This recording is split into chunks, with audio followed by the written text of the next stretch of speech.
मेरे तेरे करीम आका ने सना तो सलाम दे गुलामों ईद आ रही आ, यतीम दा कौन बनेगा, यतीमां नू सहारा कौन दवेगा। मेरे करीम आका दे गुलामों एक यतीम बच्चा सी, ਉਹ ਮਦਰਸੇ ਪੜ੍ਹਦਾ ਸੀ। ਉਹਦੀ ਮਾਂ ਨੇ ਕਿਹਾ ਪੁੱਤਰਾ ਤੂੰ ਈਦ ਮਦਰਸੇ ਕਰ ਲਈ। ਉਸਤਾਦ ਨੇ ਪੁੱਛਿਆ ਪੁੱਤਰਾ ਤੂੰ ਈਦ ਘਰ ਕਿਉਂ ਨਹੀਂ ਕਰਨੀ, ਤੇਰੇ ਵੀਰ ਵੀ ਘਰ ਨੇ, ਤੇਰੀਆਂ ਭੈਣਾਂ ਵੀ ਘਰ ਨੇ।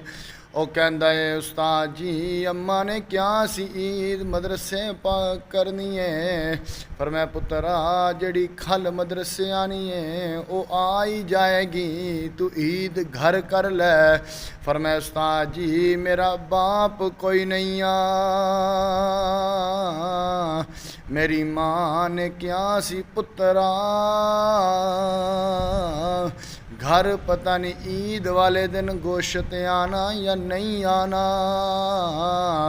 मदरसे तू रोटी खा लई कोई बोटी तेनू भी लभ जाएगी।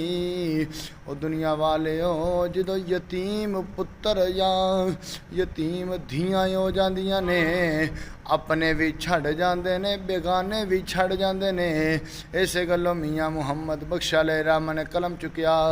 आप फरमाते ने दुनिया डाडी असियां मारे ते डर दे उफ नहीं कर।